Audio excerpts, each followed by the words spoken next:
अगले दिन राजू, गट्टू और रामू काका खजाने को लेके राज दरबार पहुंचते हैं। महाराज की जय हो। हुजूर, हम आपके राज्य के वफादार सेवक हैं। ये राजू है, मेरा पड़ोसी। कल जब ये जंगल से लकड़ियां लेकर लौट रहा था तो इसे ये सोने से भरा संदूक मिला।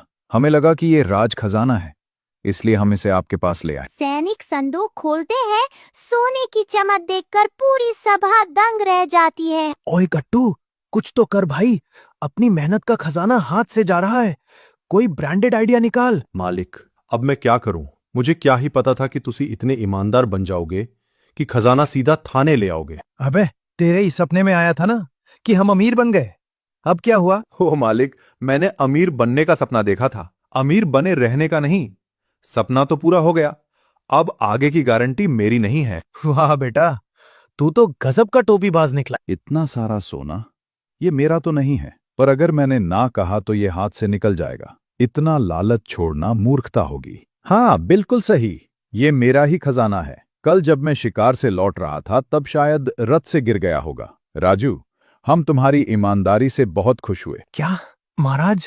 पर सैनिकों, इनकी ईमानदारी के इनाम में इन्हें राजकोष से 10 चांदी के सिक्के दे दिए जाएं। राजू और गट्टू दरबार से बाहर आते हैं। राजू के हाथ में चांदी के सिक्के होते हैं। क्या यार गट्टू, ये राजा तो एक नंबर का झूठा निकला। कम से कम सोने का एक सिक्का तो दे देता। 10 चांदी के सिक्कों में तो तेरा ब्रांडेड चारा भी नहीं आएगा। ओए मालिक, राजा ने तो सरेआम डकैती डाल दी, पर छोड़ो, जो हुआ सो हुआ। ये सिक्के भी ले जाकर काका को दे देते हैं। उन्होंने हमें पाल पोस कर बड़ा किया है, उनके आशीर्वाद के आगे ये सोना कुछ भी नहीं। तू सही कह रहा है गट्टू, कम से कम काका का डर तो दूर हुआ। चलो घर चलते हैं। राजू और गट्टू ने चांदी के सिक्के काका को सौंप दिए, पर राजू का दिल अभी भी उस पक्षी और अपने माता पिता के लिए धड़क रहा था। सोना तो चला गया, पर क्या वो पक्षी अब राजू को उसके माता पिता तक ले जाएगी, या फिर कोई नई मुसीबत उनका इंतजार कर रही थी? अरे मालिक, एक बात बोलूं, सुबह से मन में एक खुजली हो रही है। हाँ बोल गट्टू, अब क्या खटक रहा है तेरे दिमाग में? मालिक, वो मुझे फिर से एक सपना आया है। सपना? फिर से? भाई तू रहने ही दे। तेरा सपना हमें एक दिन अमीर बनाता है और दूसरे दिन वापस कंगाल। मुझे नहीं सुनना तेरा कोई सपना। ओए मालिक, तुसी सुन तो लो, क्या पता इस बार सच में कुछ चक्क दे फट्टे हो जाए।